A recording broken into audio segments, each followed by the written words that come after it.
బ్రహ్మయుగం ఒక different concept movie. మలబార్లో 17th సెంచరీలో జరిగిన కథ ఇది. ఇక్కడ మీరు సినిమాటిక్ ఇమాజిన్ దొరకదు.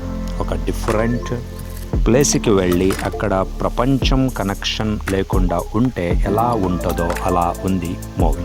ఎంటైర్ ఫిలింలో ఉన్నది కేవలం ఓన్లీ 3 క్యారెక్టర్స్. అవే 3 క్యారెక్టర్స్ మెయిన్ క్యారెక్టర్. జాతా అంటే మాయావి, ఆ పాత్రలో మమ్మట్టి ఎక్సలెంట్ పర్ఫార్మెన్స్. 2 పాత్రం అతిథిగా వచ్చి ఇద్దరు కాడుల్లో వెళ్లే సమయంలో ఒక టెంప్టింగ్ సుందరి వచ్చి అట్రాక్ట్ చేసి ఒకరిని బలి తీసుకుంటాడు. మాయావి సుందరి నుంచి తప్పించి ఒక పెద్ద ఇంటికి ఇతడు ఎంట్రీ అవుతాడు. అంత పెద్ద ఇంట్లో ఒక యజమానం, ఇంకొకడు కుక్, అంతే. సరౌండింగ్లో డ్రై గ్రాస్, ఇంట్లో కూడా డ్రై గ్రాస్.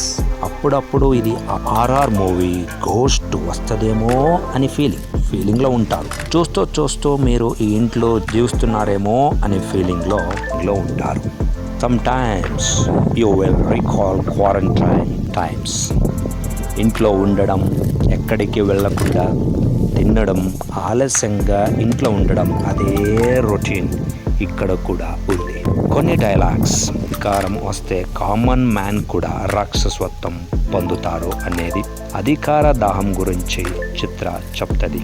ఇది బ్రహ్మయుగం. ఇక్కడ దేవుడు అస్తిత్వం ఉండదు, ఓన్లీ పవర్, అధికారం ఉంటది అనే జాతా డైలాగు. ఇలాంటి ఒక లోకం ఆల్రెడీ స్టార్ట్ అయిందేమో అనిపిస్తుంది. టోటలీ ఈ ఫిలిం ఒక new thoughts, new vision, new story, imagination కి బెస్ట్ ఎగ్జాంపుల్. ఇలాంటి కొత్త ఇమాజినేషన్, కొత్త యుగం గురించి ఆలోచించి ఫిలిం మేకింగ్ చేశారు.